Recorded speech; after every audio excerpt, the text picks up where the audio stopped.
Go ahead and begin our meeting this evening. Councilman Box, if you would be so kind. I will, sir. Thank you. Thank you. Everybody would join me for a moment, please. Father God, we want to thank you for this time that we can come before you again, Lord, as a city. We want to thank you for all the goodness you show us and all the mercy, Father. We thank you, Lord, that the things that are coming before us tonight, you'll give us the wisdom to understand what's best to do, Father, the grace to understand things that we may not agree with, but that we can move forward and make the best of things. And Lord, I just thank you for all the people that are coming out tonight to be involved. Help us serve them with a heart from you. In Jesus' name I pray. Amen. Amen. I pledge allegiance to the flag of the United States of America and to the republic for which it stands, one nation under God, indivisible, with liberty and justice for all.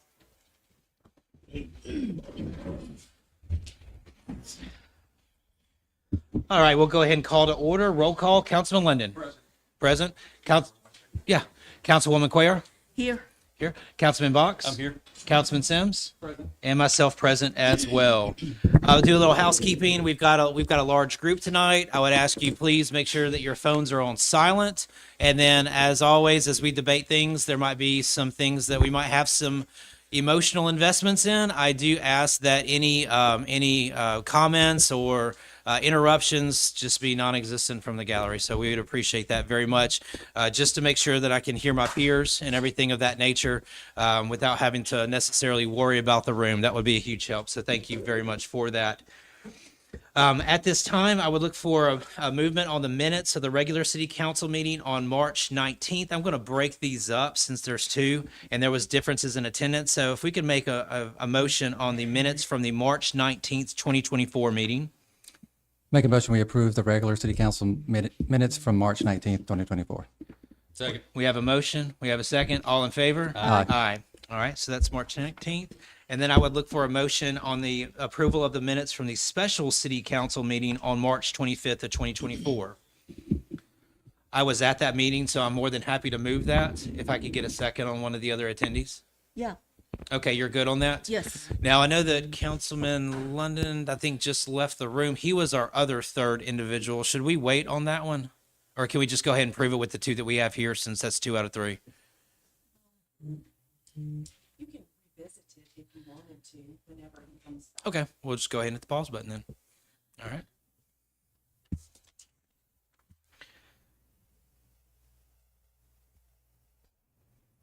What we were doing, Councilman London, is I broke up the minute approval into 2 separate motions. We've got a motion and a second for the minutes on March 25th. Councilman Box and Sims were not present. It was just us, Councilwoman Cuellar, and yourself. So we've got a motion. We got a second. All in favor? Aye. Aye. Any abstentions? Abstain. Same. Abstain from Councilman Box and Councilman Sims. Thank you very much. I appreciate you allowing me to do all that. At this time, I would look for a motion on the approval of the current bills. Make a motion, we approve the current bills in the amount of $585,523.32. Second. Have a motion. We have a second. All in favor? Aye. I just have a question to ask on the expense approval report. The very last page, well, not the very last, but page 12. I didn't really understand why.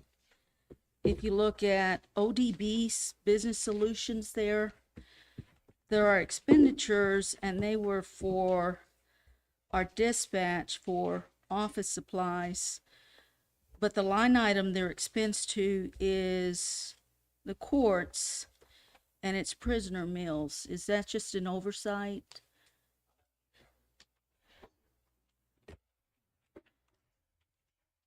It's not for the meals, it's for office supplies.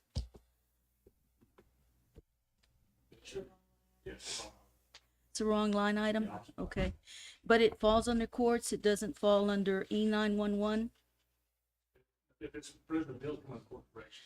Right, but it- Which item it was. It was for office supplies from Office Depot. It may not necessarily come from, Okay, but we've got it expensed to the courts, that's why I'm asking. It just depends on item, if the item was corporations, meals, it would go to corporations. If it was supplies for dispatch, it could be either a 911 or it could be depending on where they were used. Okay. So I just have to look and see. Okay, if we could just make those adjustments, because we had it under prisoner meals. That's all I have. Thank Okay. you. You're welcome. All right, with bills paid, time for the mayor's report. Mayor, welcome back, sir. You have the floor.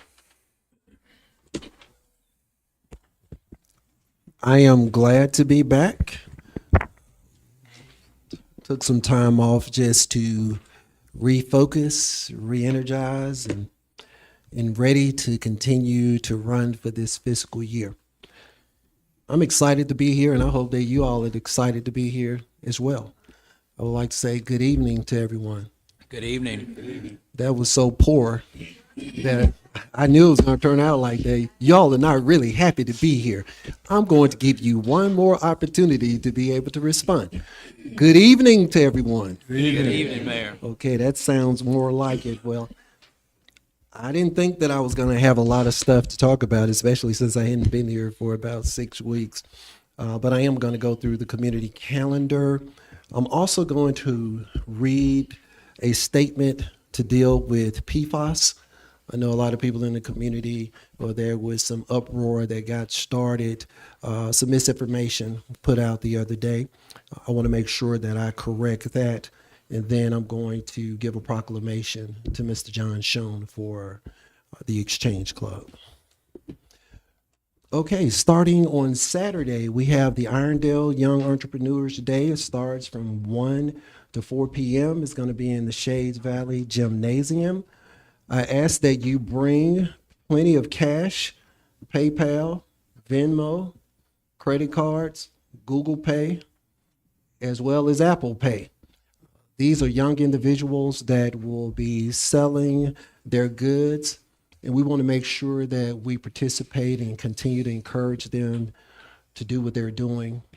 Please bring a lot of money so they can be happy when they go home, and their parents can as well. It's going to be from 1 to 4. I encourage everyone in the community to come out. You don't have to live in the city of Irondale, but we do want you, if you decide to come, to be able to spend money. On Thursday, April 11th, we're having the Citizen Engagement Institute class reunion. We've had almost 100 individuals to go through an institute that was created to educate our citizens about how municipal government works. They have an opportunity to come and hear from all of the department heads, to be able to give insight on what we do here at the city. Hopefully this class will move them to the next level where they would like to volunteer or to participate and be a part of what's going on. We'd like to celebrate all of those graduates who have gone through the course. We would also like to share with them what's going on in the city as well, and to encourage them to get even more involved in the city. On April the 13th, we're having the Jefferson County Household Hazardous Waste Collection Day, and that's going to be a classic car motoring from 8 a.m. to 11:30 a.m. The only thing that I would say, get there early, because the line is usually, it won't be up to Old Leeds Road now, but it may be up to the traffic circle. And also on Tuesday, April the 30th, we're having a town hall meeting. I know a lot of people didn't get a chance to come to hear the State of the City address that was given at Church of the Highlands in February. And also, a few people didn't want to pay the $20 to be able to come to the event. Well, when you come to City Hall on April the 30th, you don't have to worry about paying anything. It's going to be absolutely free. It's going to be in this room, starts at 6 o'clock. Hopefully we'll end at 7:30. But I'll give you an update on all of the wonderful things that are going on in the city of Irondale. And you also have a chance to be able to ask me a lot of questions.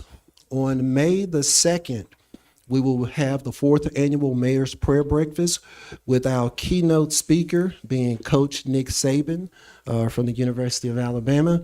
And we also have Kim Scott, who is a national recording artist that will be providing the music.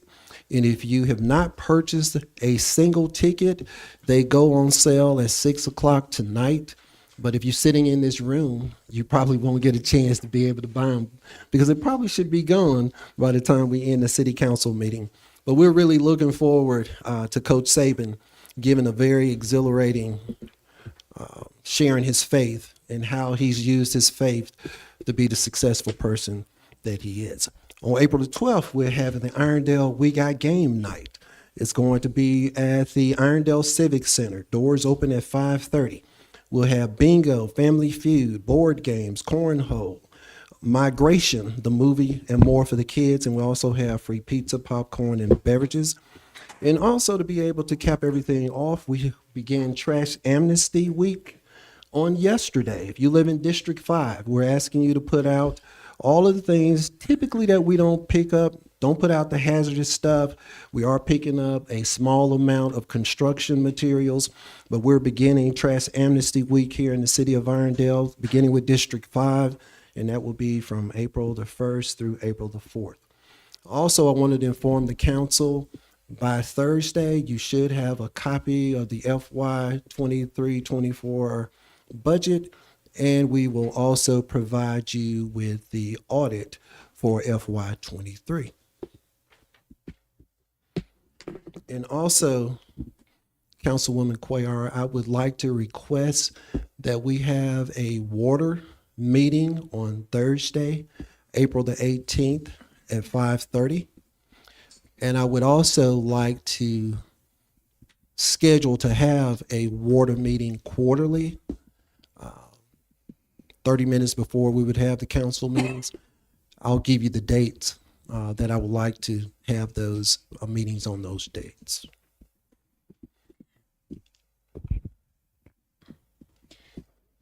You all don't mind. Mayor, if I can, we can check with our council on their availability for April the 18th at 5:30. This way we can have a quorum for the water Well, committee. there's nothing that can be discussed at that, I mean, there's nothing that can be Just a decided at that presentation. meeting. Yeah, it's just a presentation of information. We'll probably go into more details, talk about what's going on with PFAS, talk about all the capital improvements that we're doing at the city. We'll talk about the finances, about what's going on at the water department, and then just talk about any miscellaneous things that anybody would like to chat about during that time. So gentlemen, if you can check your calendars for April 18th, what I'll do, Mayor, is also check mine while we're at it. I know that is the proposed second meeting date. We have a resolution on that. Because of the runoff. Elections. Yeah, Yes. so that's the date that we are proposing in our agenda to move the regular council meeting to. Yes, these meetings will be 30 minutes before scheduled council meetings, so you all don't have to come out on an additional night. Therefore, I'm good. Okay, Yeah. very good. So am I. Okay, cool. Okay. And we will set the next meeting at that meeting for Okay. the next quarter. I have an issue there, but I can't discuss until we get to the agenda items. Copy. That's a conflict with that, moving the meeting for me. Okay. I'm going to ask you all if you would just hang on in there with me. What I'm getting ready to read is nothing exciting, probably something you want to read before you get ready to go to bed at night. But we wanted to make sure that you heard the information coming from the city so you would know exactly what's going on with PFAS in the Irondale water system. As you know, testing results from Irondale drinking water show PFAS in some of the water sources. As it stands now, the EPA has not announced the maximum contaminant levels, also known as MCLs or PFAS. The proposed MCLs is 4 parts per trillion of 2 specific PFAS compounds, PFOA and PFOS. Make me think I'm at the post office with all these acronyms. The EPA is expected to make an announcement soon regarding the final MCLs for PFAS and will update everyone when that occurs. Even though no MCLs have been announced, the city of Irondale takes this issue seriously and has already started taking action to determine the extent of PFAS in its water supply and methods to remove it from the water supply. First, we have already tested our drinking water, as well as each of our wells that provide drinking water to our ratepayers, and we will continue to do so. Based on the result of these tests, we are taking the necessary actions to alter the wells that are used to provide water to the city. Second, we've been working with a hydrologist to assist us in determining the sources for PFAS in the Irondale drinking water. Third, we have been consulting with water quality engineers to come up with a solution that includes both temporary and permanent measures to remove PFAS from the Irondale water supply. We have seen some statements in the media and from other sources that we feel are a bit misleading. So I want to give you some additional information that should help clear up some of the confusion about PFAS. PFAS is a man-made chemical that was manufactured by chemical companies such as 3M and DuPont. We are still investigating how the chemicals made their way into our water supply. But one thing we know is that the city of Irondale did not put them there and did not allow for them to be put there. Unlike other water contaminants that our water department removes from the Irondale water supply, PFAS cannot be removed from the drinking water through conventional methods. The only known effective methods are reverse osmosis, granular activated carbon, both of which are very expensive technologies. For now, Irondale is employing every temporary mitigation technique at its disposal to reduce the level of PFAS in the drinking water. We will continue to do so as our investigation continues. We should have an update in the near future on the decrease in the levels of PFAS due to our temporary measures. That being said, we're also working on a permanent treatment option to remove all PFAS from the water supply. Like I said earlier, though these technologies are expensive. For the reason we have also looked at the possibility of litigation to hold companies responsible for the PFAS accountable.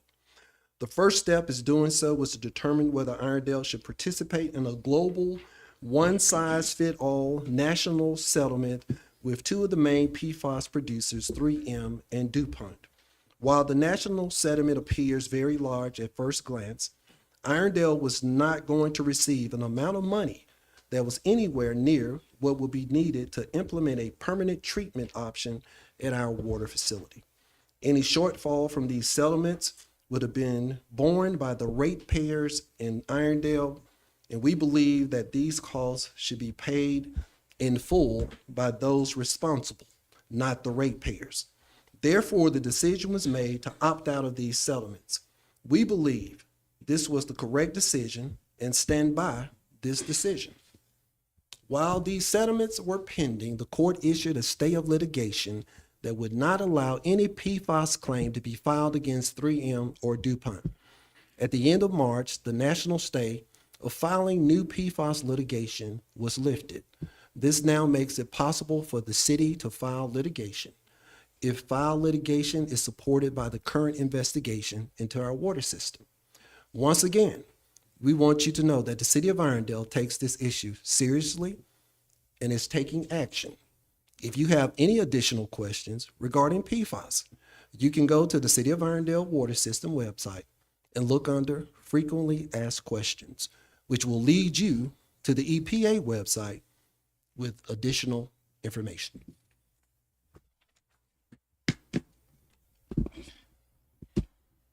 Ms. Schoen, did you want your proclamation tonight?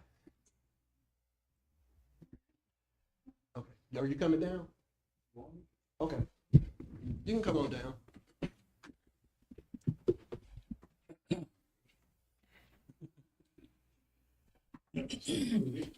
Oh, okay. Well, the Lord says, come as you are. 100%. All of those, his, we never have characters.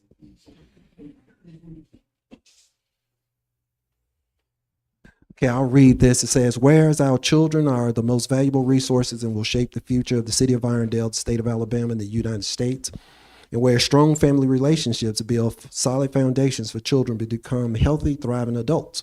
Whereas child abuse and neglect is a complex and ongoing problem in society, and whereas it is responsibility of every adult who comes in contact with a child to protect the child, rights to feel safe, respected, and loved. Whereas the Exchange Club Child Abuse Prevention Center promotes daily efforts to educate, motivate, inspire, and empower parents and children in order to strengthen families and break the cycle of child abuse. And whereas communities are strong when all citizens become aware of child abuse prevention and become involved in supporting parents to raise their children in a safe, loving, and nurturing environment. And whereas communities are strong when all citizens become aware of child abuse prevention and become involved in supporting parents to raise their children in a safe, loving, nurturing environment. I guess I wanted you all to know that twice because I said the same thing. Whereas effective child abuse prevention activities succeed because of the partnership created between children, child welfare professionals, education, health, community, faith-based organizations, business, law enforcement agencies, and families. Whereas communities must make every effort to promote programs and activities that build strong children and families. Whereas we acknowledge, We could have some quiet in the room, please. Thank you. whereas we acknowledge that we must work together as a community in partnership to build awareness about child abuse and contribute to promoting the social and emotional well-being of children and families. Whereas prevention remains the best defense for our children and families. Now, therefore, be it resolved that I, James Douglas Stewart Jr., Mayor of the City of Irondale, do hereby proclaim the month of April as Child Abuse Prevention Month in the City of Irondale. I urge all citizens to recognize this month by dedicating ourselves to the task of improving the quality of life for all children and families. In witness whereof, I signed and sealed on the second day of April 2024. Thank you very much, Mayor. You all can clap, it's okay. We have presented this program in Irondale now for about 35 years. And we have a center downtown that's funded by about $250,000 to $300,000 that does child abuse prevention classes and works with the city governments to improve child abuse prevention in our communities. Exchange Club has been supporting this for quite a while. If you have any more interest or in being involved in this, let me know. We've got brochures on what the best type of parenting is with children. We don't necessarily spank them, although the thought is there sometimes.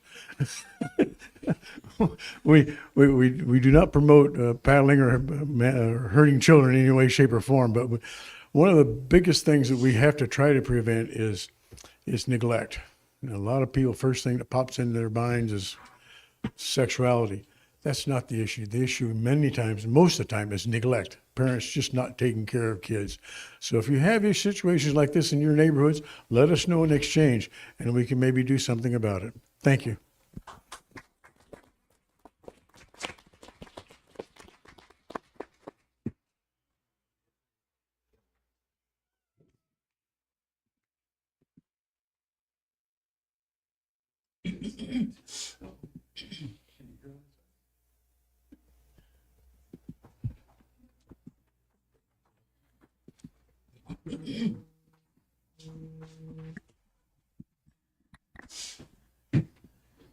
All right, Council President, I just got one more thing that I want to say, and I would say this would be my mayoral privilege.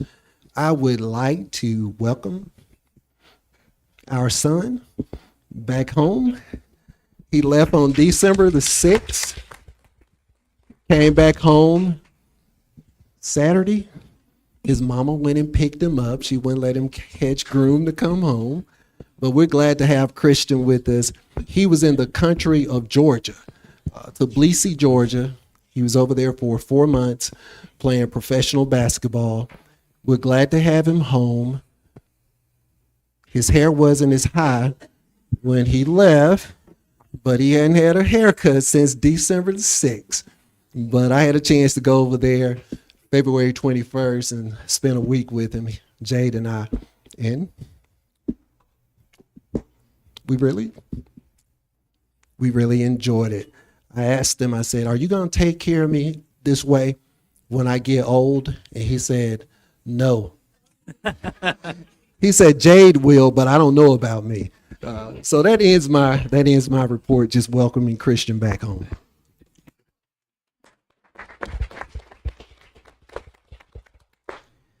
All right. Now that the mayor has, did that conclude your report, sir? before I assume? Yes, you all know they made me read all this. I didn't have all this prepared. Yeah, no, and I'm grateful for the PFAS comments. Thank you very much for that, and welcome home, I guess, for the time being, Christian. So that being said, with the mayor concluding his report, we're going to go ahead and go into council member reports. Councilman London, we'll go ahead and start on your side, and let's make sure, guys, I didn't say this during housekeeping, that we're talking into our mics and that our mics are definitely on. Please, sir. Yeah, be sure this. No, just kidding. First of all, good evening to everyone. I don't have anything. Hey, Christian, welcome back. Came back to some sad news, man. BSC, but it's all right. They can take a school, but they can't take it out of our hearts, right? That's right. That's 100%.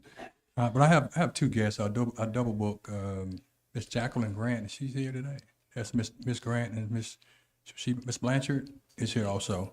I'm gonna give them my time to come up and talk a little bit. So Miss Grant, if you come, and then Miss Blanchard, you come up after. You are. Gonna take the mic off. Easier for me to hold it. Good evening. I am attorney Jacqueline Grant Jones, and I'm a candidate for Jefferson County District Court Judge Place 3. That is the Family Court Division here in Jefferson County, and I am in the runoff election on April 16th. So I'm standing here asking you for your votes, but I want to tell you a little bit about myself. I am a military wife and a mother of 2. I was born and raised in Lowndes County, Alabama, so I am a country girl. However, I have lived here in Jefferson County for the last 20 years, so Jefferson County is my home. I am a graduate of Tuskegee University and Miles Law School. And for the last the last 16 years, I have practiced law here in Jefferson County. I have over 19 years of legal experience, where the first 3 years I was paralegal for the late Demetrius Newton and Judge Donald Blankenship when he was an attorney. And for the past 16 years, I have advocated for people just like you here in Jefferson County, helping you navigate through your legal needs. Now, why am I running? I'm running because I want to serve the citizens of Jefferson County. Plain and simple. I'm running because I saw a need for change in Place 3. And instead of complaining about it, I am standing here being the change that I want to see. I'm running because I believe the citizens of Jefferson County deserves a judge who is fair, one who's impartial, one who knows the law, one that has the right judicial temperament, one that will not judge you based on what you look like or where you come from. Just fair. Now, I have spent my career, like I said, helping families navigate through some of the most difficult times in their lives, and I would do the same when elected. My goal is simple. It's to rebuild the trust that we have lost in our family court system and restore fairness to our Jefferson County bench. Now, for me, family court is one of the most important seats, so I need your help.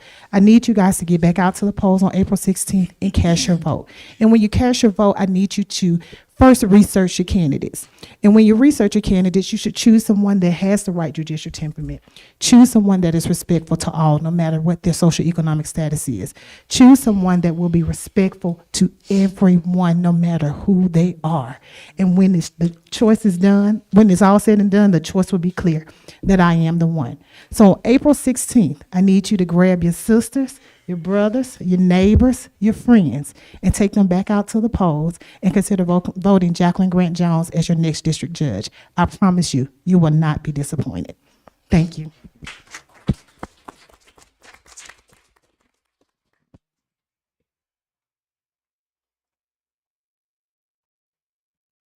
I'm just going to tilt the mic, you all. I am attorney Yeshiba Red Blanchard, and I'm coming to greet you all. Good evening, Mr. Mayor, City Council, Clerk, and everyone. I am a candidate for Probate Judge Place 1, Jefferson County, and I'm a candidate that's in the runoff on April 16th this month. I'm asking for your support. Want to give you some information about myself. I'm the wife of a minister. I have 4 kids. I am a graduate of Winona High School, product of Birmingham City Schools. I am from Birmingham and Jefferson County. My family's rooted here. My mom grew up over in Fountain Heights. My dad grew up in Inslee. We lived in Titusville, graduated from Winona. We stayed in the Winona area. I have 10 years of experience as a veterans law attorney and also as a probate lawyer. With veterans law, I've assisted Purple Heart veterans coming back, being prisoners of war in the military. I've assisted Vietnam veterans, Gulf War veterans, homeless veterans, and obtaining their benefits, getting them off the streets. On the probate side, I've done adoptions, probation of wills, the opening of estates, protected person cases, and guardianship and conservatorship cases. I have bench trial experience and jury trial experience. I'm allowed now to sit on a bench as a special district court judge and a special circuit court judge. And you may say, Attorney Blanchard, what does that mean? That means that the judges in Jefferson County entrust me with their dockets to make rulings when they're not on their bench. And so what I want to do as your next probate judge place one Jefferson County, first thing I want to do is increase efficiency on the bench. You may say, Attorney Blanchard, what does that mean? That means that our dockets are clogged. When I sit on the bench, it's year after year, you have people waiting to be heard by a judge. I want to make sure that those dockets are cleared, and that when we have individuals who have tragedy coming to a probate court, they're not waiting years to have their cases heard. I'm no stranger to tragedy. I've had it to knock on my front door. And so I understand the importance of having those cases heard immediately. Well, the probate judge wears two hats. It's a bench hat, and it's also a hat that's the chief election official over all of the elections in Jefferson County. So the next thing I want to do as your probate judge, I want to make sure that our residents are educated on voters registration, absentee ballots, and also knowing where their precincts are. After they're educated on that, I want to make sure that I'm advocating for a fair voting process. I'm not sure if everyone know about the March 5th primary election, where we had ballots that didn't have individuals' names on it. And as far as candidates, they were delivered to the wrong precincts. I want to plan ahead for elections. I want to make sure that everybody is accounted for as candidates on ballots, that we're delivering those ballots to the right precincts. I want to make sure that the voting rights of these voters in Jefferson County are not suppressed. In my opinion, they are. And so I want your support on April the 16th. I'm asking when you go to the polls that you vote for experience, you vote for a person that's coming from Birmingham and also that's been reared in Jefferson County. I'm asking that you go to the polls and bet on Blanchard. Thank you so much.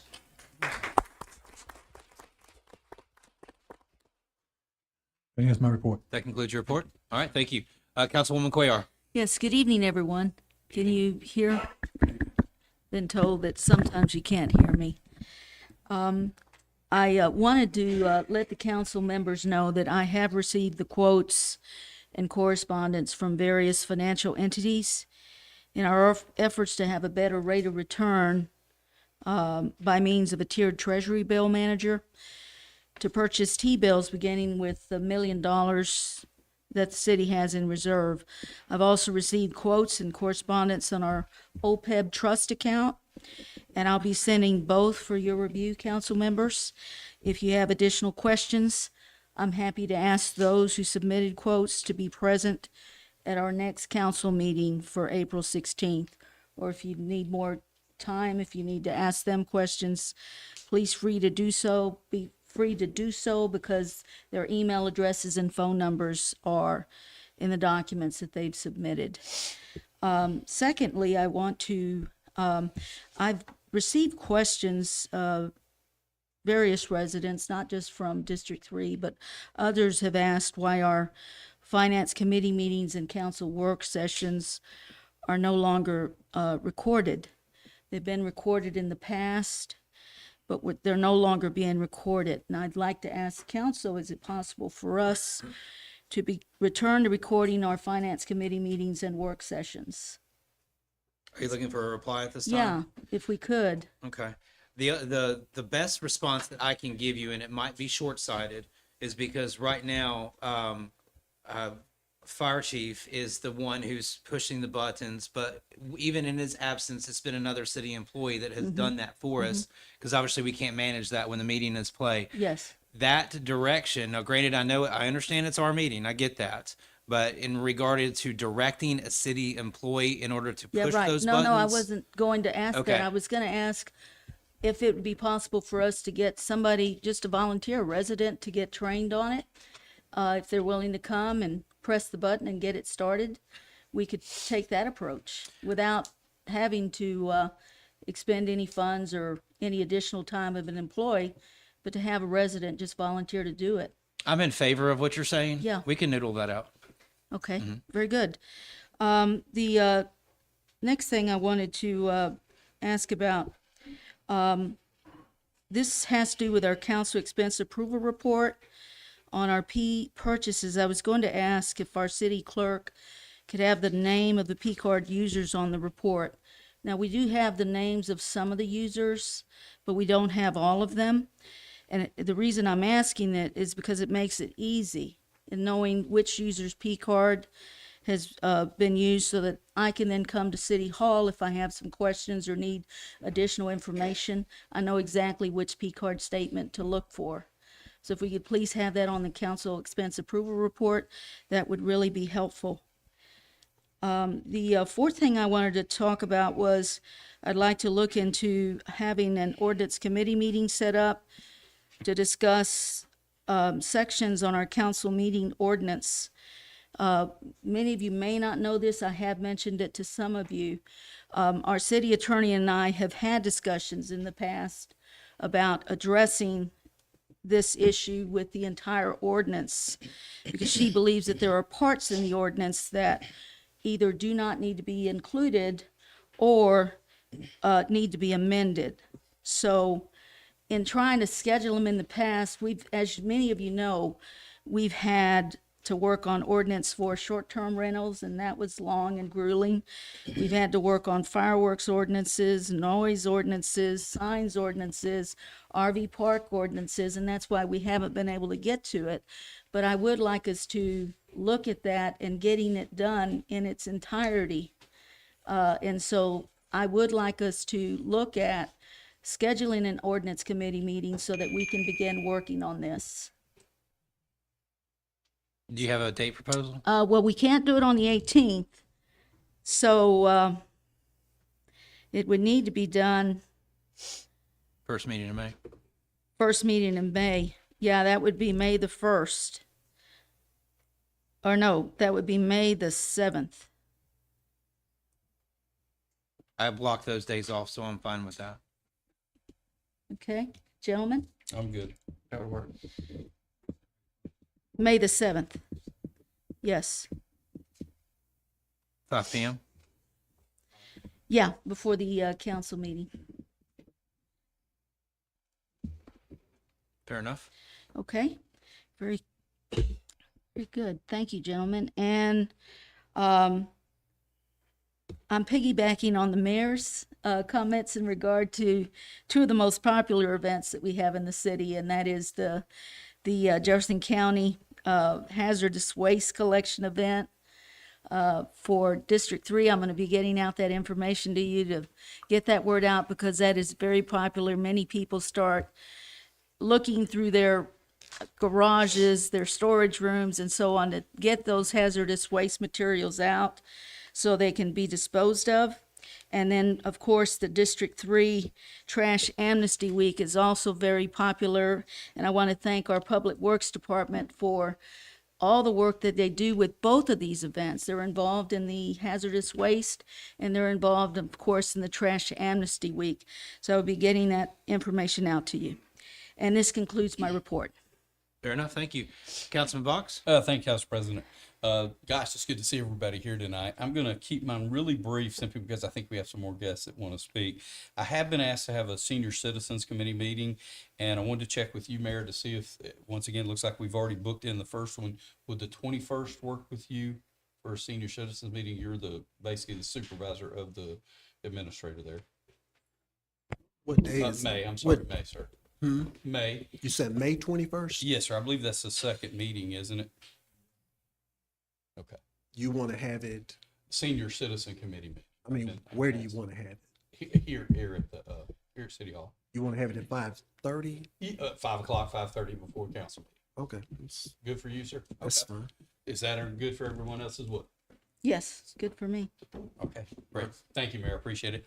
And once again, I always want to thank our public safety, police, and fire, and the abatement board. We're got some things on the agenda tonight there where we're helping get the city cleaned up. Mayor, thank you for your enforcement there. Yes, sir. The mayor said 5:30. I'm good with 5:30. I don't think there's going to be many things that we're going to need to talk about on. And that'll conclude my report. Council Thank you, President. sir. Councilman Sims? Welcome, everybody. If you've got kids in our local schools, hope you enjoyed spring break last week. And I know if your kids are like mine, the last 2 days in the mornings were not fun. Next week on the 9th will be the Holiday Gardens Neighborhood Association meeting. So come out if you live in Holiday Gardens. I thought I wrote something else down, but I think that might be it. Yeah, I guess that's it. Okay. All right. That being said, we'll go ahead and roll into my report. One thing I want to say before I introduce a guest is had an absolute blast at the Easter egg experience. I want to say it correctly for everyone that was involved. I know Emma, you were out there taking pictures. We had members of the foundation out there. We had members of Holiday Gardens. I know I'm forgetting some people because so many people do so much stuff. I'm probably remiss on citing out any organizations, but like 5,000, 6,000 eggs, something like that was on the ground out there, and they were gone in like 4 minutes tops. It was really cool, and we separated the age groups this time and everything, and that kind of seemed to work out pretty well. So Easter Bunny was there. It was just a really, really good way to spend an afternoon. So just for all involved, just from the Spivey family, thank you very much for your time. That being said, I want to go ahead and introduce Miss McDonald. Miss McDonald is also running for office. If you could come up and tell us a little bit about yourself. Good evening, everyone. Good Good evening, Mayor, council members. Thank you for this opportunity to come speak to the residents of Irondale. My name is Yawana McDonald, and I'm running for Jefferson County Probate Judge Place 1. That runoff is April the 16th. I encourage you to go back to the polls. I can't say that enough. Go back to the polls. It's imperative that we cast our vote. So again, that's April 16th. I am a probate lawyer who's running for probate court. I've been practicing over a decade in probate law. It is a passion of mine, and that's why I'm running. I want to help the citizens of Jefferson County on a larger level beyond my practice area, and that's why I'm running. And it's important to us to make sure that we evaluate our candidates and that we know that the people who are running have experience in which they're running for. Probate court is a very important court to our community. It is the court that touches most citizens' lives. It is the court of the living. Not only do you record your deeds there, adoptions happen there, your wills, trusts, estates, all those things happen there. Condemnation, when the city, county, Alabama Power wants to take part of your land to use it for an easement, that starts in probate court. Also, guardianship, conservatorship, so where you can no longer care for a loved one, or that loved one can no longer care for themselves, and you need to be over their affairs. That happens down in probate court. And of course, the probate judge in place 1 is the chief elections officer.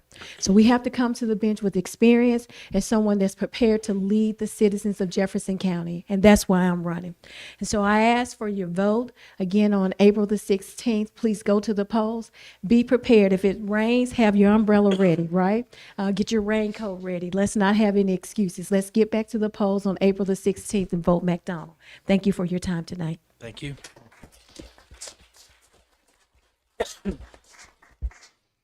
All right, that concludes my report. Let's see here, mayor's report, council members' report. At this time, we would take public comments to the council on non-agenda items. So at this time, we would hear comments on items that are not on your agenda. John Bavona, 1296 Shades Terrace.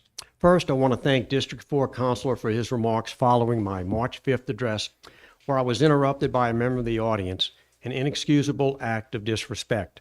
Now my address to the council to explain the term market manipulation. The definition of market manipulation, a process that disrupts free and open market competition by having businesses or companies acquire contracts by illegal collusion. One such example, bid suppression or bid rotation occurs when one business agrees they will withhold making a bid, therefore allowing a pre-agreed competitor to acquire the contract on federal, state, or city contracts, all taxpayer funded. A red flag occurs when one business is awarded a solicitation as a sole bidder of what is considered to be fair and reasonable cost, and the process continues with alternating companies on future bids. I experienced this more than once during my engineering career and assisted both the CID and the DOJ in legal cases. Is market manipulation illegal? Yes. Why does it occur? One word, greed. Is there a common name associated with market manipulation on bid submittals? Yes.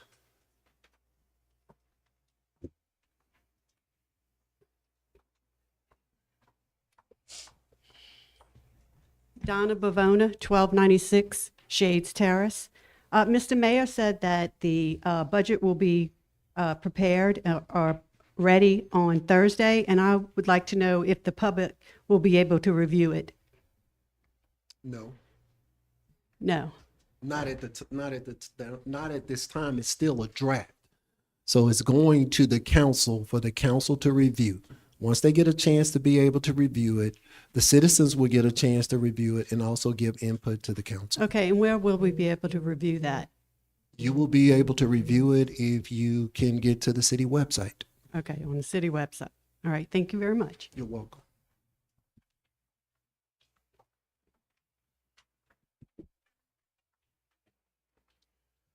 John Schoen at 3848 Rock Ridge Road. I just have a couple of questions. One is, what's happening with the viewing stand over across the street on the railroad viewing stand?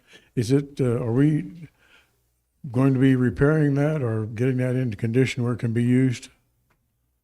Is this answered? Is this Um, for the citizens? I would to- say, I That's mean, just a statement, then You, I'll- you can if Let you me- choose to okay. answer that question, but in general, we would accept these as statements. Okay. There was some damage that was done to the viewing stand. We decided to put the protectable rails around it so no one would use it. Frank is in the process of getting 3 bids to see what it's going to take to repair it.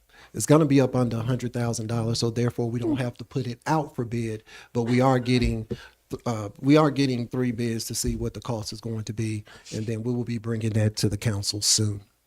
Thank you very much, Mayor. Any other comments on non-agenda items?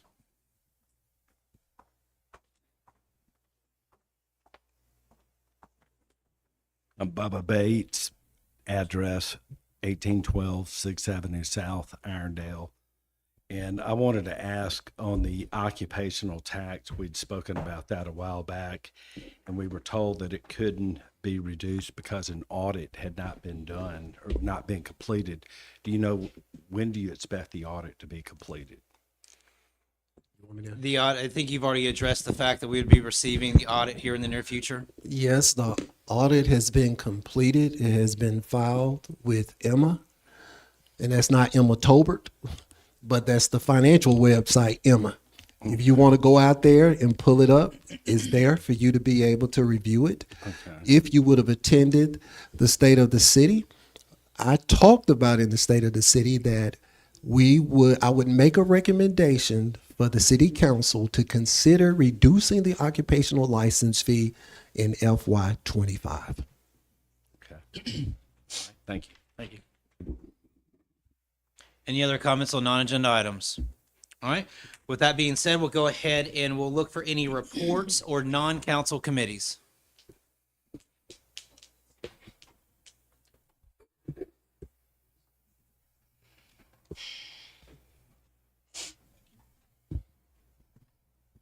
Thank you. Thank you. Thanks. Thank you, ma'am.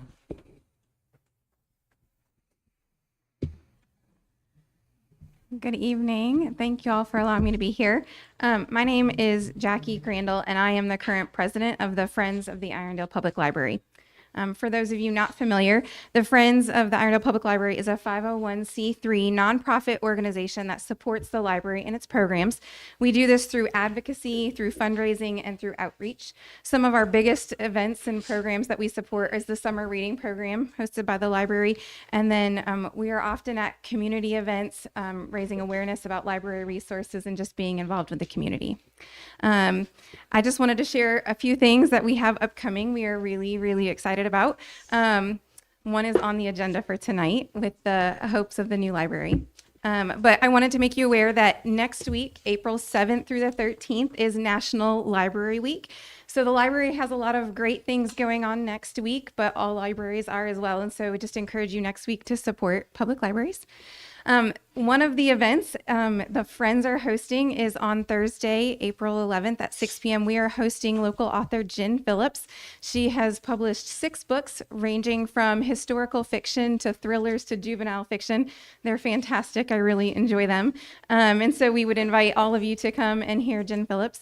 And then last, I want to just really excited to announce that we are in partnership with the hopes of a new library and looking forward to July of 2026 when the library will celebrate its 75th birthday in Irondale. We are hosting and starting a new campaign for the Friends. So this campaign is going to be conveniently called 75 by 75. So we are setting some very ambitious goals for our organization. We are hoping to gain 75 friends as members by the time July 2026 comes around, and we're hoping to raise $75,000. So again, we're a small organization and these are big goals, but we are excited to support and continue supporting our library. We love it and it is a dear place. And so if you would like to join us, we will gladly have you. You can go to our website, which is found through the Irondale's Library's website. You can click on their menu and there's a Friends option. Through there, you can read more about us. You can join online. You can find our form to print online. You can return it to the library, and by any means, reach out if you have any questions. So thank you very much. Thank you.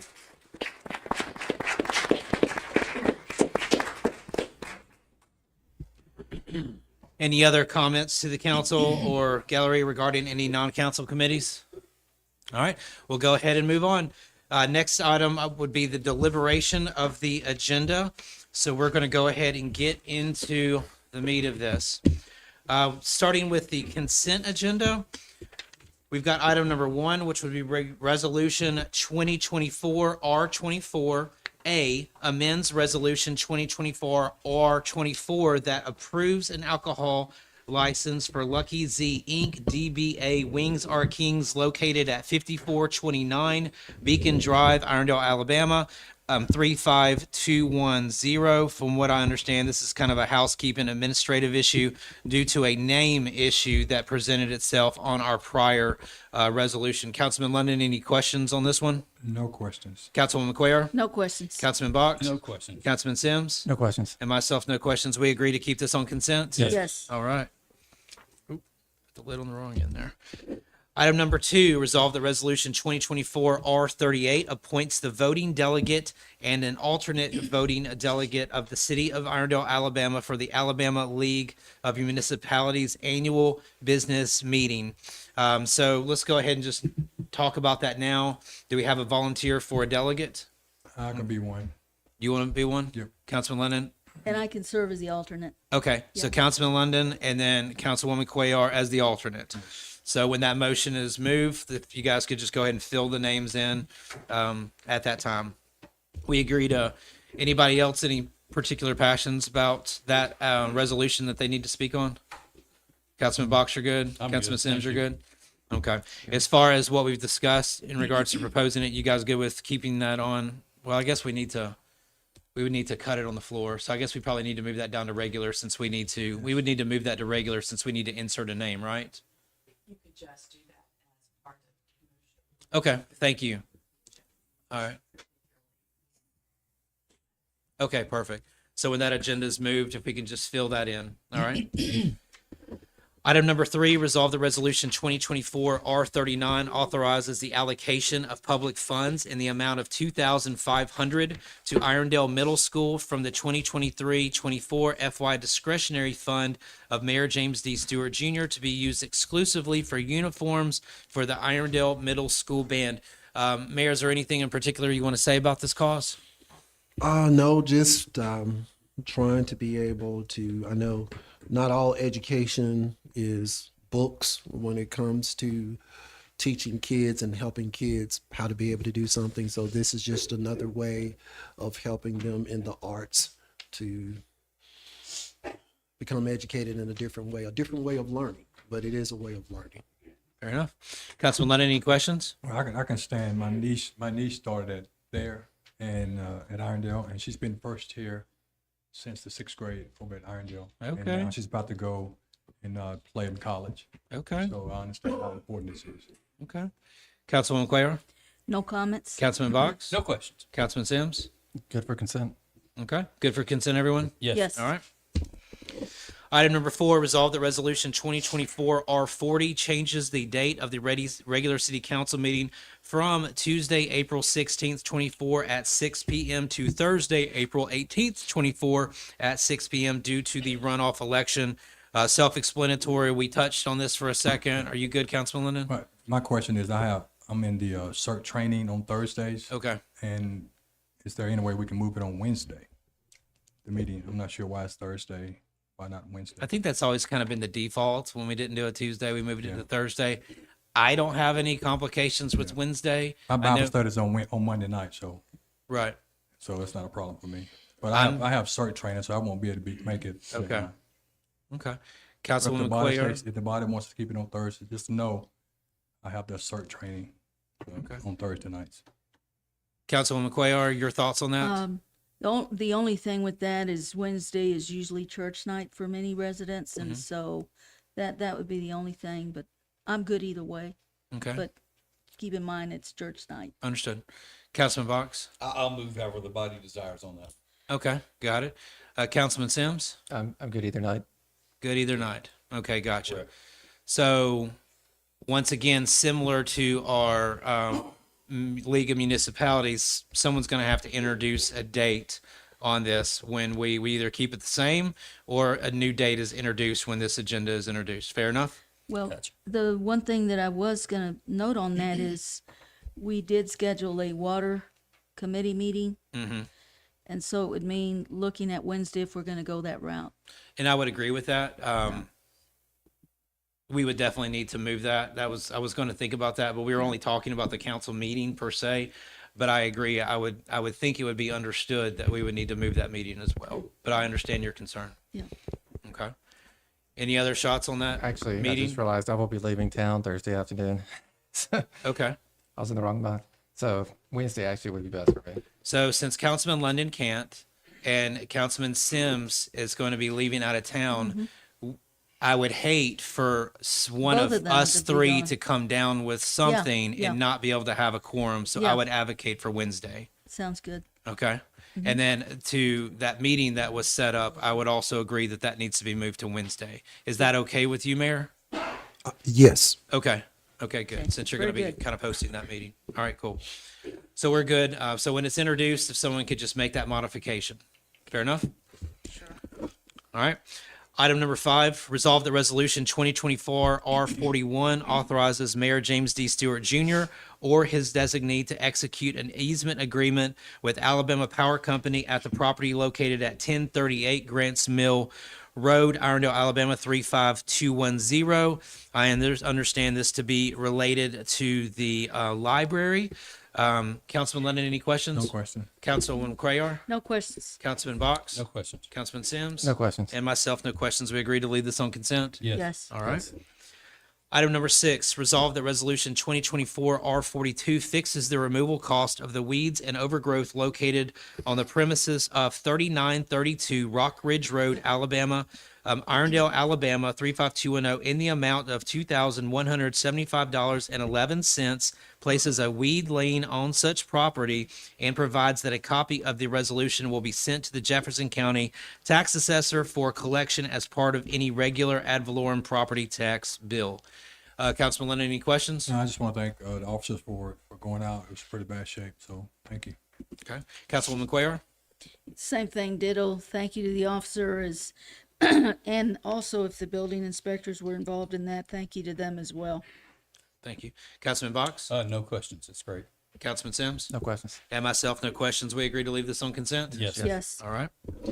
Item number 7, resolve that resolution 2024 R43 fixes the removal cost of the weeds and overgrowth located at the premises of 2305 2nd Avenue North, Irondale, Alabama, in the amount of $2,007.71, places a weed lien on such property, and provides that a copy of the resolution will be sent to Jefferson County tax assessor for collection as part of the regular ad valorem property tax bill. Councilman Lennon, similar issue? No, same thing. Thanks for the officers. Great. Councilwoman Cuellar? Ditto on that. Thank you. Councilman Box? I'm good with that as well. Councilman Sims? No questions. Thank you. And I'm very thankful. Well, thank you very much for that one. We agree to leave this on consent? Yes. Okay. Item number 8, resolve that Resolution 2024 R44 authorizes Mayor James D. Stewart Jr. or his designee to execute an amendment to the service agreement with Central Alabama Junior Roller Derby DBA Steel City Slayers for the use of the Irondale Civic Center on additional days for a community youth roller derby league for the provision of recreational sporting services to the youth of the city of Irondale. Councilman Sims, this has your name on it. Would you like to say anything about it? Yes, this is basically the same thing we approved last year, except for it adds so it's 4, I guess, Saturdays, or 4 6-hour time slots that they'll have bouts, 2 different bouts. And then we've added a Saturday and Sunday block where they can have a big tournament for 2 days where they expect to have 5 to 6 teams come in. One team is in Tuscaloosa, the rest would be from different states. Each team would have 16 to 20 kids on the team, plus their families. So at minimum 240 people coming into Irondale from out of town, most from out of state. They hope to get some hotel blocks and local hotels. Work with some local restaurants to get the restaurants into their brochures, whatever they're called. And we've got actually So Scary here tonight. I've seen her play. She's amazing. I think, is there one more bout this spring? Yeah. Okay, so yeah, if you haven't been out, it's pretty impressive. I don't see me getting on roller skates anytime soon to play, but it's fun to watch. So highly recommended, and hopefully we can have them back. I think their goal is, trying to do maybe a December tournament and then 4 bouts in the spring again. Is what I heard. But make sure there's space available. Okay. Councilman Lennon, any questions? No question. Councilwoman Cuellar? No questions, just a comment.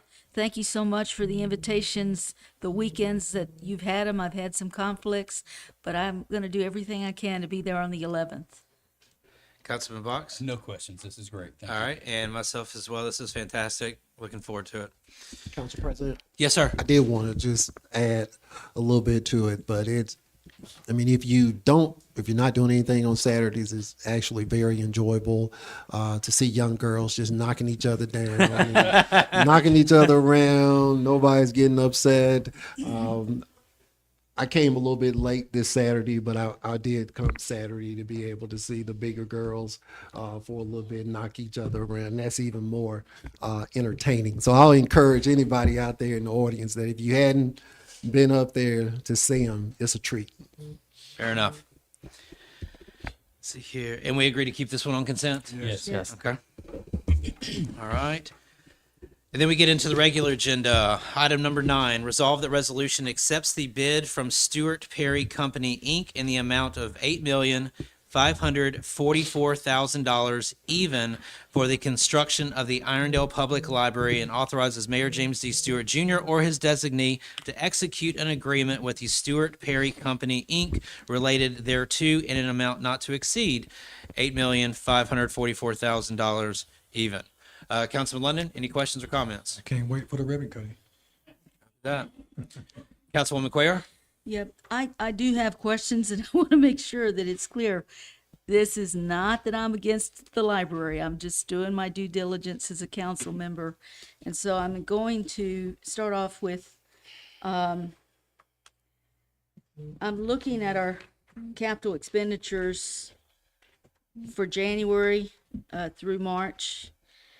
And I'm seeing that we've spent close to 10 million, and it's like 9.8 that we've spent so far on capital expenditures. And I know we extended our budget, and I have that information that I also look at, looking at our capital projects that we have there. And then I looked at our bank balances that our city clerk was so kind to provide us with. And I'm seeing that we have a total of about 15.7 million that we have in reserve.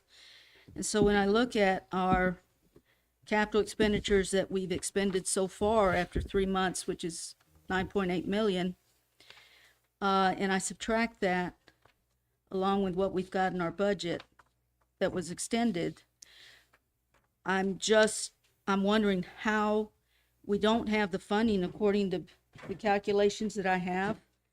And so how can we approve this expenditure when we don't have a budget moving forward, because our budget ended on the 31st of March that was extended? And so would it be, I think it may be prudent to just delay this until we do have a budget so that we have an idea of how much money we have. Because when you look at this, the information that we have, that we've been provided with, we don't have the money available. And so I'd like to know how we're going to pay for this. Y'all want me to speak to it? If you have an answer, please, by all means. Okay. Well, first of all, I would like to say in the first 3 months of the year, we have not spent $10 million on capital projects. Now, we are started construction on the dog park. We've started construction on Ruffner, but we have not paid any invoices, I don't think, to the contractors on those jobs. So first of all, I don't know where the $10 million that was spent in the first quarter, what document that you're actually looking at that says Okay. that we've spent $10 million. I'll be happy the, to provide you with that. We did approve the expenditures, for the bid, which was 7.4 million. We have paid, I believe it's Charles Williams and Associates, $43,000. We paid Kemp Management $84,000. We expended funds for Field Turf USA, Goodwin Mills, Muscle Sports, Great Southern Recreation. We also had capital expenditures for our water department. We had a truck vac that was $85,000. We had a knuckle boom loader that was another $54,000. We've expended funds for William Blackstock Architects. We expended funds for the Cahaba River Real Estate of $100,000. And we've also expended funds for Gardner Architect, and that's $334,000. Yes. And so when I add all those up, that's how I come up with 9.8 Okay. million. Are you adding the budgeted amount or the actual amount that has been spent? I'm adding what we approved for all of these projects. So you are not talking, I'm talking about actual. I'm not talking about what's budgeted. You said that we've spent $10 million in the first 3 months. I'm asking you, is that actual or is that budgeted? What I'm saying, sir, is we approved these expenditures the first 3 months, and we have paid for several of these items already. And whether it's after the 3 months or going on, this is money that we have committed to expend. And when I look at our amounts and I don't have a budget for next year, it's why I'm asking these questions. Okay. Where are we getting another $8.7 Well, million dollars Okay, well, to let pay me, for this? let me Or go. 8.5, excuse Okay, me. let me go ahead and answer that, because first of all, I want to make it clear that the money hadn't been spent. So you heard that $10 million has been spent. No, $10 million hadn't been spent. A certain amount of that money has been spent, but not 10 million. Second of all, we've already talked about, or we talked about using a public building authority to be able to borrow the money to put it in the public building authority. The public building authority would then turn around and lease the properties back to the city, and then the city would add that to their regular expenses to be able to pay for it. So that's how it's going to get Okay, paid so for. the way it's going to be paid for, all of these projects, is by a public building authority, Yes, which is about 70 million. Is that correct? That's what I've heard you say. that's what I've been saying. Okay, very good. Those are my questions. Thank you. Councilman Box? I have no questions. All mine were answered previously. Okay. Councilman Sims? No questions. Okay. I would ask if we could move this to consent, but we should probably just leave it on regular agenda. Oh, Council President, I did want to say before we move on, I wanted to let everybody know that Merrill Stewart is here from Stewart Perry tonight, sitting on the front row. Irondale Company, well respected in the community, has done work throughout the entire country. We also have Charles Williams, that's a part of the design team, and we have Mike Kemp, who's the owner of Kemp Management with Kelton, that are managing all of the projects that the council approved for them to manage in the first place. So this shouldn't be a surprise to any of you all what the cost is, because when we approved Mike Kemp's contract, it was to manage $50 million worth of projects. I just wanted to be able to put that disclaimer out there. Copy that. All right, moving on to item number 10. Resolve that resolution 2024 R46 authorizes Mayor James D. Stewart Jr. or his designee to purchase material from Southern Pipe and Supply Company, Inc.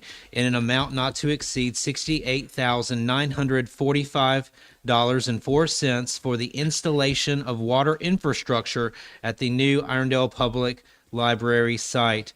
Self-explanatory, says what it's doing. It's being done in-house in order to save some funds.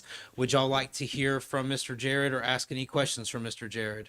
Councilman London, you have any questions? No question. Councilwoman Cuellar? No questions. Councilman Box? I'm good. Councilman Sims? No questions. All right, and I'm good as well. Could this be one that we could possibly consider moving to consent? Yes. Yes. Okay, good. So we'll go ahead and move item number 10 to consent. Put reg on that one. All right, item number 11, resolve that resolution 2024 R47 adopts a procurement card program policy for the city of Irondale. Councilman Sims, I know that you were passionate about getting this back on the agenda. It's got your name on it. I would usually ask if you have any opening comments about it. We all got a copy of it, and I know Councilor Cuellar was working on one. Also, we hadn't had anybody put one on an agenda, and I know we need one, so I like this one, and I have to have it put on. Okay, and just to clarify, this one, the one that's in our packet would be the one that it was drawn up The through one, the city policies, correct? With the mayor department and heads clerks. and Okay, city clerk and everyone worked on. okay. So that's what was in our packet. That's what he's advocating. Councilman London? No question. All right, Councilwoman Cuellar? Yes, I do want to make comments because we discussed both policies at our finance committee meeting. And the agreement with council was that we would combine the policies and we would have one policy. Now, I did send an email to our city clerk to ask for a time where we could meet to go through the combined policy. I didn't get a response, so I did meet with the mayor. Our city attorney was also present after our executive session on Monday. And the mayor told me, he said, well, put my policy forward, put your policy forward. And I explained to him, I said, Mayor Stewart, it's not my policy, it's not your policy, it's the city's policy. And when we met in the finance committee meeting, the agreement was that I would be able to meet with the city clerk to discuss the combined policy. The mayor said he would not allow me to meet with the city clerk, and I would like us to get together and let's work with the combined policy, because when we discussed it, I explained why we needed to include some of the language that was in the policy that I had. We only had one policy at first, and then all of a sudden we wind up with another policy. And so I would like to meet with the city clerk, and I would like to discuss the combined policy because it is a good policy. And I ask that we postpone this so that we do have the time to meet on a combined policy that really is well done. And again, it's not my policy, it's not the mayor's policy, but it's the best policy that we can put together as a council. We didn't have one.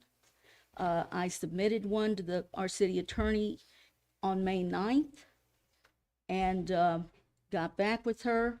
She had mentioned to me that she had sent it on to the mayor, and I never heard any more about it. This is why I brought it up. And that's why I asked for a finance committee meeting so that we could have a purchasing card policy in place. So I am asking that we please postpone this and let's get together with city clerk and let's work on a combined policy. Fair enough. Councilman Box?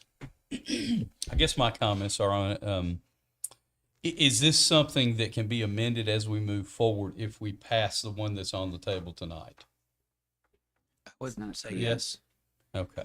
So if it's something that can be amended, since we haven't been able to get together and iron out a blending of the two, I think we need to get something on the books and then we can amend it as we move forward. It's just like everything else. You drive a new car, it's going to have a bump here and a rattle there. Fix it as it goes. Take it back under warranty. That's my comments. Copy that. Any other follow-up comments, Sims? Not this time, no. Okay. My comments, I hear you, Councilwoman Cuellar. Please understand that. My comments would reflect and echo Councilman Box. There's, I'm not going to necessarily say a need for it per se, but the need has been pointed out that we don't have one, therefore we need one. I know that Mayor has been slowly kind of implementing and training staff on this policy that's in our agenda packet. That's what they've been training on. It would be my inclination that we would go ahead and pass what's in our agenda. I'm completely open to revisiting. I'm advocating getting something on the books. Well, council members, I'm asking, we agreed at the finance committee meeting that we would have a combined effort, and that would be a great policy, blending both of these together. And that's what I'm asking for, that we follow through on what we agreed to do at the finance committee meeting. And so that will be a policy that probably won't need to have amendments because we've combined both of them. We've dotted all the i's and the t's. And if there is a need for amendments, I doubt that it will happen right away. Be way down later in the future. And I'm just simply asking that we postpone this and come back on April the 17th with a combined policy, because that is what we all agreed to do. And I am requesting that we do this. I don't want to have to come back on the 17th or even 2 weeks later with an amended version. Let's get it right, like we did with the business licenses. Let's get it right so that we don't have to come back immediately. Thank you, Mayor. Yeah, I just wanted to say something. And I did share with Councilwoman Cuellar that I did not want to blend the documents together because she and I have philosophical differences, and we have philosophical differences that are never going to change. I wasn't going to waste her time. I wasn't going to waste lead time, and I wasn't going to waste my time for us to sit there and go back and forth for 2 or 3 hours and then walk out the room, and we still have not accomplished anything. If the policy that she's created is a great policy for the city, I said that the council should vote on it. But I also say that the one that was created by me with input from the city clerk, from the staff that actually use the cards, know how the cards work, know how it fits their department, know how it need to be used, talking to the accounts payable clerk that has to process all of this information and getting their input to be able to create a document. I don't think you can create a better document if you are working with the people that's going to be using it on a day-to-day basis. It's easy to go pull information from 4 different sources and try to merge them together. But I would like to inform everybody, this is not a research paper. This is actually live finances that we're dealing with. And I truly believe that we have a policy that is solid. If the policy doesn't work, it can always be changed. And how are any of you all going to know when something is not working inside the house when you don't manage the people that use it in the first place? And and that's my parting shot. Thank you for your comments. My final comment on this is that this is a council responsibility. I understand that. And I did send the email on May 9th of 2023 to our city attorney, and I asked her to share this information with our city clerk so that she could work with the departments. I'm being and getting lenient the on, I'm being information. lenient on deliberation. I'm trying to Right, be but very I'm lenient on just trying to deliberation. respond. This is our responsibility. Yeah. And it's why I sent it to our city attorney to send it on to the people that work with it so that they could give their input, and then we can come back and we can work on this policy. But that information, there is no travel policy in this policy that Councilman Sims has submitted. There has to be information for travel policy on that because they do use those procurement cards for travel expenditures. That needs to be included. There also needs to be, when you're approving increasing the limit on the procurement card, if it's a department head, it needs to have the mayor's approval because he is their supervisor. It is not the city clerk that is a supervisor. So there are some examples here where we need to get it right because this sets policy on expenditures that we oversee. Thank you for your comments. You're welcome. There will be some comments in there that I do disagree with, but for the sake of time, weather, all that kind of good stuff, we have Councilwoman London had no comments per se on it. Councilman Box is good with moving forward with this. Councilman Sims is good with moving forward with it. I'm good with moving forward. So we will let it stand as is. I am open to updating, editing, whatever, as we continue to implement this policy. If changes need to be made, and to your point about travel and things like that, then we can get into that. So item number 11 will stay. Item number 12, that ordinance 2024-04 modifies Chapter 6 Fire Prevention and Protection Sector, Section 6-6 Emergency Transport Services of the Municipal Code of the City of Irondale to add 2 freestanding emergency departments as permissible transport departments for Irondale Emergency Medical Services. From what I understand, this adds 2 new facilities for us to transport to legally. We have Chief at our hand here. Do you have any questions, Councilman No, Lennon? that was my understanding. Added the 2 new places. Okay. Okay. Councilwoman Cuellar, any questions for Chief? No questions. Councilman Box? No, my questions were answered earlier. Outstanding. Councilman Sims? No questions. And I'm good as well. Would this be an item that we could move to consent legal? It's an Oh, ordinance. sorry, my It's bad. an ordinance. Okay, fair enough. Item can't fault a guy for trying, right? So, item number 13, ordain that ordinance 2024-05 modifies Chapter 2 Administration Article 4 Mayor and City Council Division 2 City Council meetings to modify City Council meeting procedures. This has my name on it. I know that recently we kind of restructured our council meeting agendas. One of the most notable things was moving non-agenda comments kind of up front instead of having them all the way in the back. What my intention here is to do is right now, when it comes to deliberations and moments like this, there is no time limit. So we do use Robert's Rules of Orders as a guide rail for how we administer our meetings. And when no time frame is specified, then it basically defaults to 10 minutes, which I would think is a bit excessive. Robert's Rules of Order even recognizes 3 minutes as being a best practice, with the potential for a second round of 2 minutes worth of deliberation if deemed necessary. So I'm not advocating we change our processes or the orders that we go in or anything. What I'm doing is I'm advocating that during the first round of deliberation, we keep our comments to 4 minutes. And if there is an agenda item that warrants additional deliberation, that is capped to 2 minutes. Like I said, Robert's Rule of Order advocates 3 with a second round of 2. Birmingham City does 3 minutes with the second round. I'm advocating 4 with a second round of 2. When y'all come up to deliver comments to us, we time y'all. I think it's only fair that we time ourselves. That is my intent, and that's what I'm attempting to administer here. Councilman London, any questions on this? Hallelujah. Right on.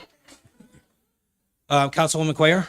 Yes, I would like to state that one of the, well, several things. I'm disappointed with the whole process because I am the ordinance committee chair.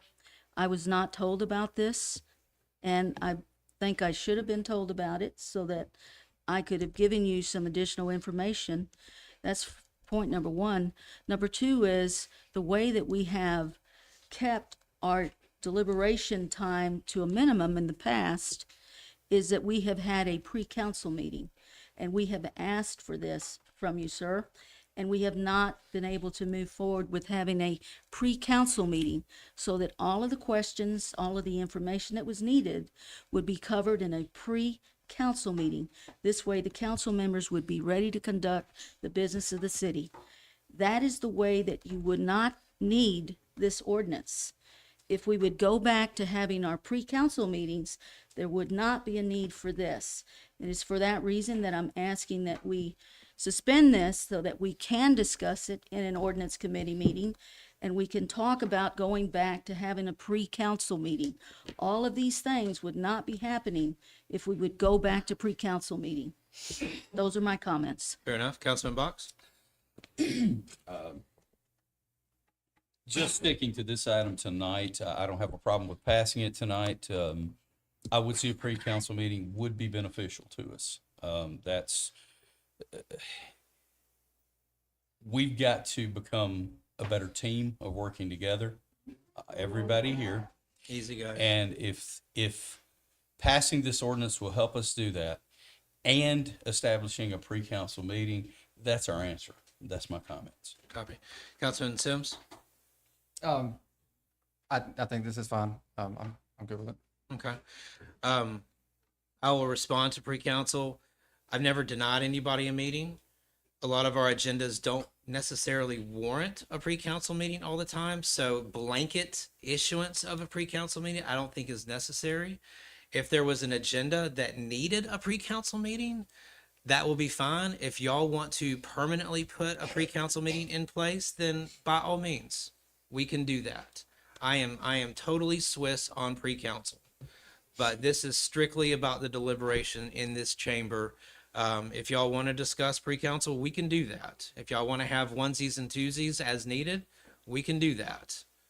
So I have no hesitation against that. Councilman Lennon, second round. Well, let me just tell you, since I've been on council a while, this is how I do my pre-council.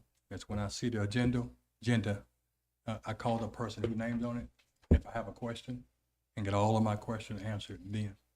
So when I come to the council meeting, you hear me say no comment? Already got my questions answered, so we can move the agenda right through. Copy. So that's how I Councilman. get mine. So I don't need a pre-council meeting. I don't. Okay. Noted. I do need a pre-council meeting because I have tried to do what Councilman London has said he's done. And I'm glad that he is getting answers to his questions. I never get answers to my questions. I never have my phone calls returned. And so it is for this reason that there is a need for a pre-council meeting so that these questions can be answered and information can be provided. Copy. So we're on second round of deliberation. Councilman Box, anything further? I think I've stated everything I need to say. Let's Okay. work together better. Councilman Sims? Okay. Okay. Question for legal mayor. Since no action is taken at a council meeting, there does not necessarily need to be a quorum present in order to have said pre-council meeting. Is that accurate? I would say that was true. I mean, if you really want to have an effective pre-council meeting, then it doesn't need to be 30 minutes before the council meeting. That's not really effective to talk about what you're going to talk about 30 minutes later. Right.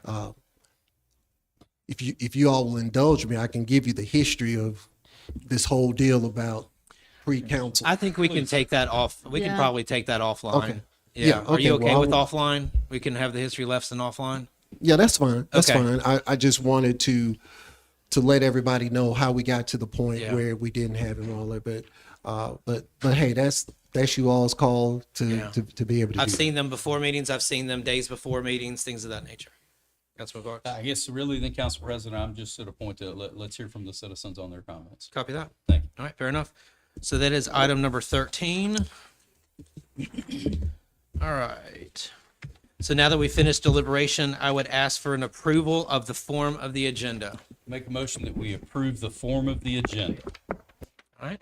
Second. Motion, second. All in favor? Aye. No opposed, no abstentions. All right, perfect. At this time, we would take comments to the council on agenda items only. These would be items that we have just deliberated in front of y'all. Any comments on agenda items only? I think we've got one coming up.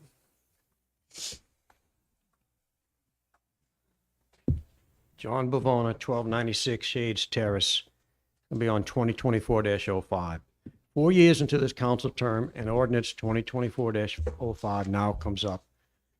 Robert's Rules of Order allow 10 minutes, like you said, for a council's time to address city business. You're proposing dropping it to 4 minutes, a 60% reduction. I've sat through many addresses here, well over 4 minutes, unscheduled, lengthy agenda items, an investment firm sales pitch, to name just a few. By this ordinance, you're saying that council business is less important than what I just read. In my opinion, this ordinance amounts to political censorship. Yes, censorship and the suppression of speech on elected officials' right to speak on taxpayer issues per Robert's Rules of Order. This ordinance is wrong and is meant to silence one counselor. In closing, 3 words: honor, character, and service, the core values of a preeminent university in Lexington, Virginia, that produce true leaders in our country. I hope these 3 words resonate with you and have this ordinance withdrawn.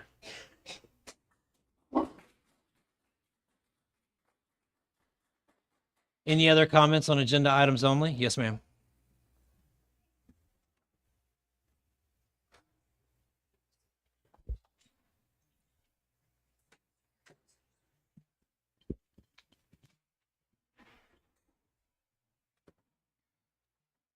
I'm Donna Pike, and I live at 440 East Ventura Drive, and this council meeting has really disturbed me. I want you to take the dictionary, and I want you to look up the word collaboration and see if it doesn't hit home for some of you. Another thing is, I don't understand, and so maybe you can correct me. When Councilwoman Cuellar gave all of those thousands and thousands of dollars that y'all have approved for us to pay, and the mayor says it's not money spent, well, I tend to disagree. So are we just gonna approve things and they're not really tangible? And another thing, I don't think that, did you pass the money for the library without a budget? $8 million? $8 million without a budget? Another thing is, it's my understanding that the Supreme Court ruled that, yes, it's true that counselors cannot give employees a directive. I'm not so sure that the mayor can prohibit counselors talking to an employee. So there's a big difference there. Once again, we're back to community and collaboration. Look it up. Any other comments to the council on agenda items only? Yes, ma'am.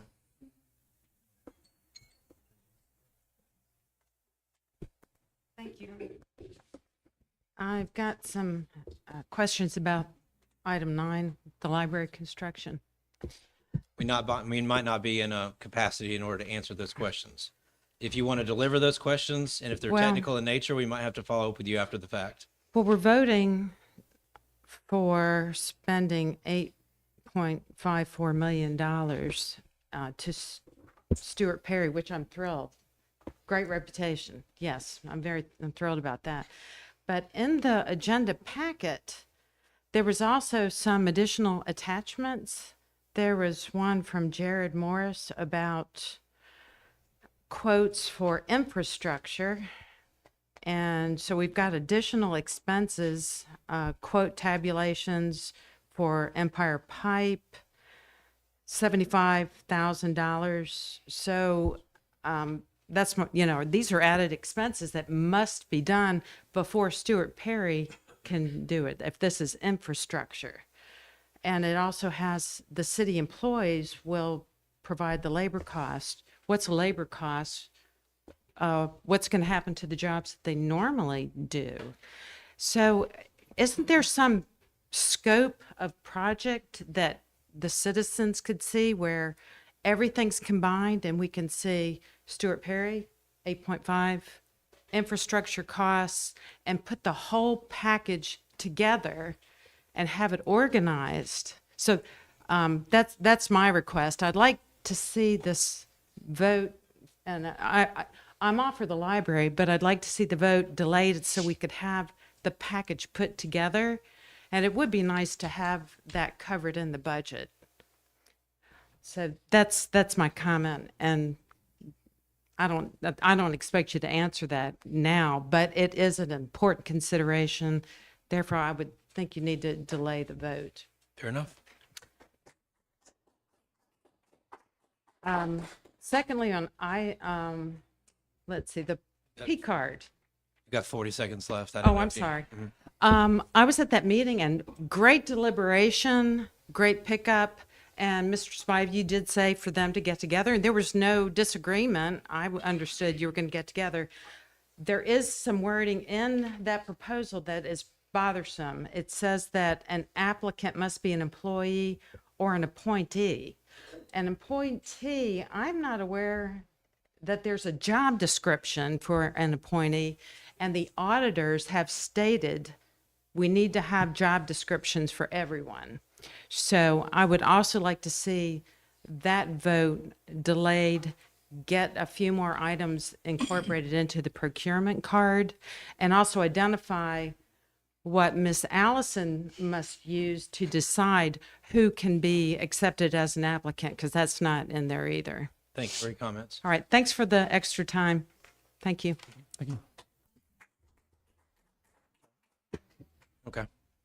And Miss Allison will need your form, ma'am, just for the record. Any other comments on agenda items only? Okay.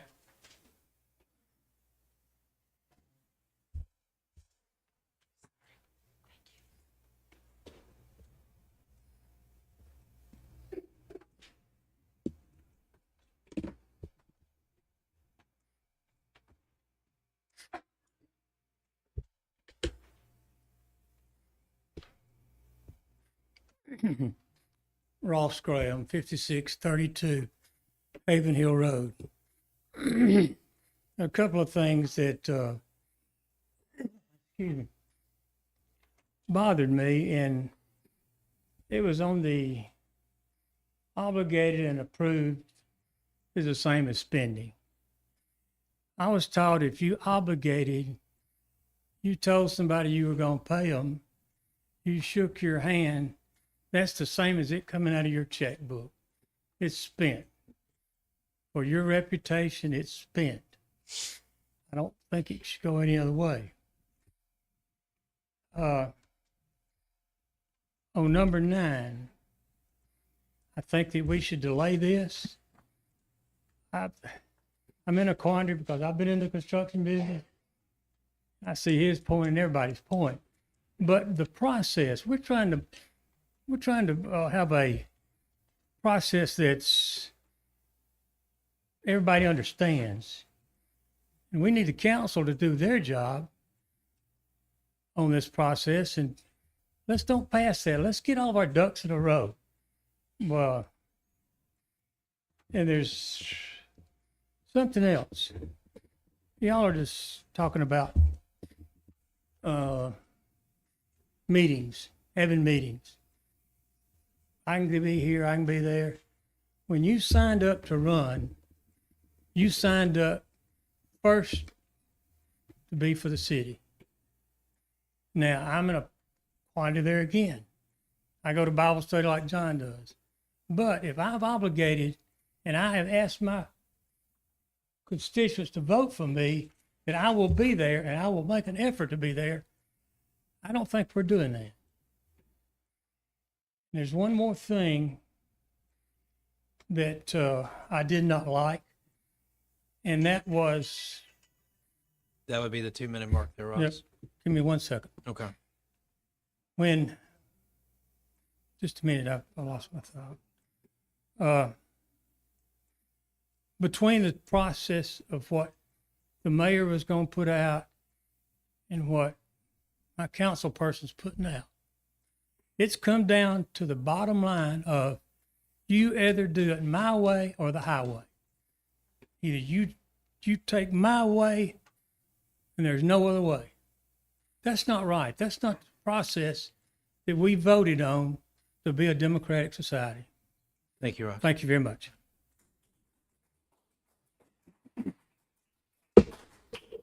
Comments on agenda items? Okay. Yeah. Perfect. Bubba Bates, 1812 6th Avenue South, Irondale. Just had a couple questions. How much debt does the city currently have prior to all these capital projects? We're not going to be fielding these questions. These are for comments. Okay. All right. Well, Come to the town hall meeting on the 30th by okay, good. Well, thank you. I will. I just want to say, I think a couple things. Number one, I think libraries are good. I'm all for them. But I just, when looking back on this, I mean, we currently have an 8,000 square foot library. The new library is going to be 10,000 square feet. Not going to be a lot larger. And I just think that's a lot of money to spend on that. And what you need to do, I think the city needs, what they need to do is separate between what you need and what you want. Like I want a swimming pool, you know, I'd like to have a beach house, stuff like that, but I don't need it. And I think what the city's doing is spending stuff on what they want as opposed to what they need. And I think you're making a big mistake. Comments on agenda items only? All right. With that being said, with no more comments on agenda items only, we'd make a motion for the approval of the consent agenda with those modifications. Make a motion that we approve the consent agenda, items 1 through 8, adding item number 10, modifying item number 2 that appoints Councilor John London as the voting delegate and Councilwoman Cindy Quaylar as the alternate, and then changing item number 4's date to from April 18th to April 17th. Perfect. We have a motion. Do Second. we have a second? We also have moved item 10 to. Yeah, I said You said that? Yeah, he got it. We have a motion. Do we have a second? Second. Second. All in favor? Aye. All right. So we come back to the first item on the regular agenda, which would be item number 9. If we could go ahead and make a motion, if someone can make a motion. I make a motion that we postpone resolution 2024-R45. We have a motion on the floor. Is there a second? I'll give it a second because everything deserves a vote. Copy. We have a motion and a second. All in favor? Aye. No. Okay. We'll do it as roll call just for clarity. Councilman London? No. Councilwoman Cuellar? Yes. Councilman Box? No. Councilman Sims? No. And myself, no. Would someone like to move that again? Make a motion resolution 2024 R45 be approved. Second. We have a motion. We have a second. All in favor? Aye. No. Roll call. Councilman London? Yes. Councilwoman Cuellar? No. Councilman Box? Yes.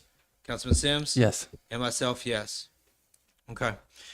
Item number 10 was added to consent. Moving on to item number 11, resolve the resolution I'm back in deliberation mode. My bad. Can I get a motion on item number 11? I make a motion that resolution 2024-R47 be postponed until we can come together and work on blending the two. I'll second it. We have a motion and a second. All in favor? Aye. Okay. Councilman London, we'll just do a roll call. No. Councilwoman Cuellar? Yes. Councilman Box? No. Councilman Sims? No. And myself, no, is there. Make a motion resolution 2024 R47 be approved. We have a motion. Second. We have a second. All in favor? Aye. Aye. Roll call. Councilman London? Yes. Councilwoman Cuellar? Yes. Councilman Is it- Box? Hold on a minute. I was about Which to one say, is it? do you want to change Which that? one is it? Ordinance 2024-05. R47. This is we're on Number R47. For transparency, I'm doing roll calls. your motion introduction was seconded but did not survive. It was introduced as presented on the Okay, agenda. I'm sorry. In The answer is no. Okay, thank you. Councilman Box? Yes. Councilman Sims? Yes. And myself, yes. Okay. If we can make if someone could introduce ordinance 2024 or 04. Make a motion that ordinance 2024-04 be considered read. Second. Motion and second, all in favor? Aye. Make a motion we suspend all rules that would prevent the immediate consideration of ordinance 2024-04. Second. Motion is second, roll call, Councilman London? Yes. Councilwoman Cuellar? Yes. Councilman Box? Yes. Councilman Sims? Yes. And myself, yes. And finally, make a motion that ordinance 2024 be adopted and approved. Second. Motion is second, all in favor? Aye. Aye. All right. I would ask, I'm hearing some chatter from the gallery, really trying to pay attention to my peers during these moments. Thank you. And then finally, item number 12, if someone could introduce that ordinance. It's got my name on it. I'll be more than happy to introduce that ordinance. Remove all, I don't have my script. I'm not used to introducing ordinances anymore. Yeah, everybody has the one that I put together. Yeah. Well, it's normally part of my packet, but I don't introduce stuff very often. But this one's got my name on it, so there I go. All right. Do I have a motion that ordinance 2024-05 be considered read? Second. All right. We have a motion and a second. All in favor? Aye. Aye. All right. Do I have a motion that we suspend all rules that would prevent the immediate consideration of ordinance 2024-05? Second. Motion, second. Roll call. Councilman London? Yes. Councilwoman Cuellar? No. Councilman Box? At this point, doesn't matter then, right? Yes. Okay. We'll continue. Moving on. Yes. Councilman Sims and myself, yes. All right. So at that point, we would just move on for another time. Okay. That being said, that finishes our deliberation and our execution of our agenda. I would look for a motion to adjourn. Motion. All right. Motion is second. All in favor? Aye.